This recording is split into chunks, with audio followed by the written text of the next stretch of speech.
Assalamualaikum warahmatullahi wabarakatuh. Alhamdulillah kita dapat berjumpa hari ini.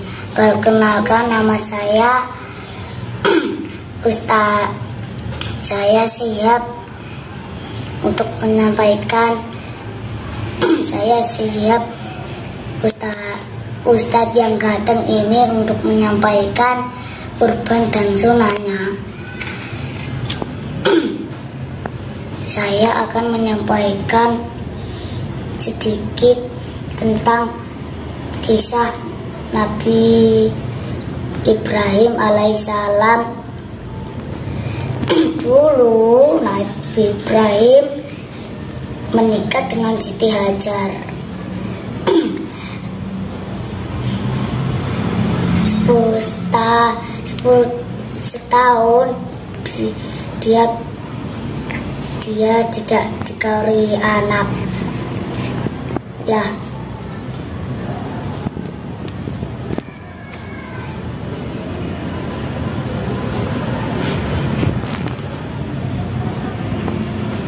Nabi Ibrahim bersedekah berupa 100 ekor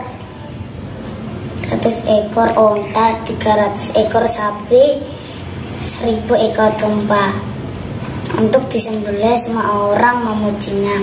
Hebat kok Ibrahim, sudah kaya, dermawan lagi. Satu kampung memujinya. Nah, kira-kira Nabi Ibrahim dengar pujian itu, muncullah penyakit manusia di diri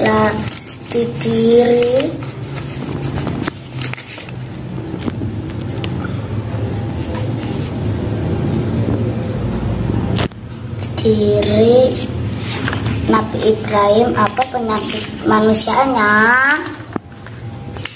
Yaitu senang dipuji. Lalu bagaimana kira-kira Nabi Ibrahim menjawab pujian dari orang-orang? Ada yang tahu? Nabi pun menjawab, kecil, itu belum seberapa,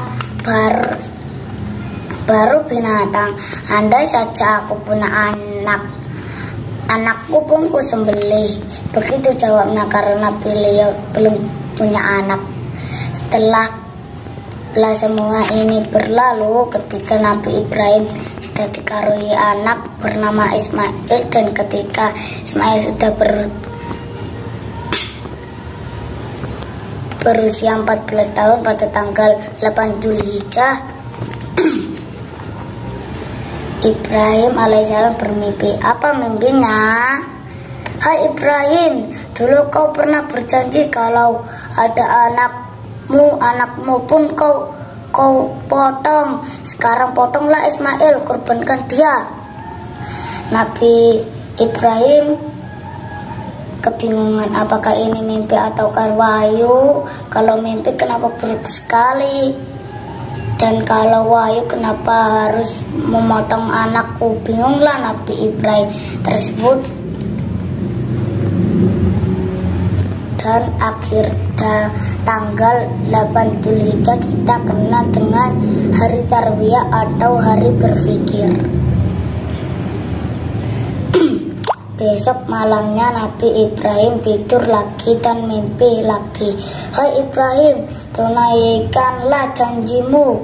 Barulah Ibrahim percaya dan berkata, ini bukan mimpi, ini wahyu. Saya yakin saya harus memotong Ismail karena Allah. Maka pada tanggal 8 Zulhijjah kita kenal dengan hari Arafah atau hari keyakinan.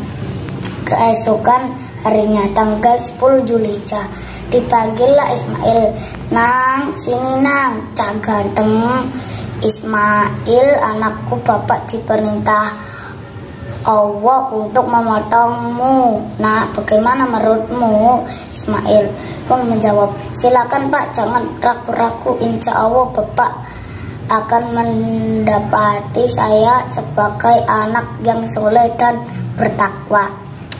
Pada saat itu juga pergilah Nabi Ismail dan Nabi Ibrahim alaihissalam menuju ke tempat pemotongan. Ketika dalam perjalanan, iblis berusaha menggoda. Dibisikilah telinga Ibrahim, "Wahai Ibrahim, apa kau sudah gila? Anak yang kau nanti-nantikan puluhan tahun akan kau potong." Lalu Ibrahim menjawab, "Jangankan anakku, andai kan Allah potong diriku, aku pun bersedia." Sampai pasar Dimoro balik lagi gagal menggoda Ibrahim. Iblis gandel menghampiri Siti Hajar. Dibisiklah telinga, "Hai Hajar, apa kau tahu pergi kemana suamimu dan anakmu? Jalan-jalan." "Tidak, Ibrahim mau memotong anakmu." "Apa dipotong? Kok bisa?" "Ya, katanya itu perintah Tuhannya." Mendengar, Siti Hajar berkata, mengambil batu dilempar ke iblis, kena telinganya. Lari sampai pasar Sudimoro, balik lagi gagal menggoda suaminya dan istrinya. Iblis datang menggoda anaknya. "Hai Ismail, kau tahu mau dibawa kemana?" "Mau dibawa kemana?" "Iya, saya tahu. Mau dipotong, masa mau dijual?" Dilemparlah iblis itu dengan batu oleh Nabi Ismail. Maka 3 kali iblis dilempar dengan batu oleh Ibrahim, Hajar dan Ismail. Inilah simbol permusuhan antara manusia dan iblis, dan diabadikan sampai sekarang. Pada saat menunaikan haji dan melempar 3 jumroh, yaitu Ulo, Wusto, dan Akobah. Sampai di tempat pemotongan, diikatlah kaki dan tangannya Nabi Ismail. Begitu dia gorok lehernya, dia tidak mempan. Lalu Ibrahim mencoba untuk kedua kalinya. Begitu dia coba kedua kalinya, Allah di atas ars memanggil seluruh malaikat, "Wahai malaikat, lihatlah begitu hebatnya manusia, begitu cintanya dia kepada Tuhannya." Mendengar ini, malaikat Jibril mengucap takbir, "Allahu Akbar, Allahu Akbar, Allahu Akbar." Mendengar ini, Ibrahim alaihissalam menjawab, "La ilaha illallah, Allahu Akbar." Kemudian Ismail alaihissalam melanjutkan takbirnya, "Allahu Akbar walillahil hamd." Itulah kalimat kalau kita lebaran haji atau lebaran Idul Adha. Inilah kisah sejarah sunnah memotong binatang dipersembahkan kepada Allah Subhanahu wa Ta'ala.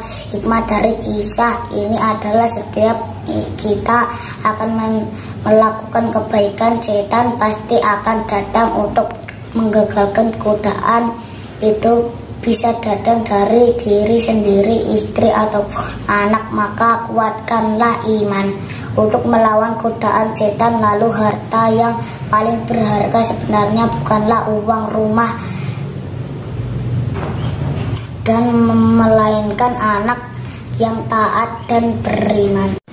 Kepada hadirin, marilah kita berkorban sebagai sarana pembersih diri dan mendekatkan diri kepada Allah Subhanahu wa Ta'ala.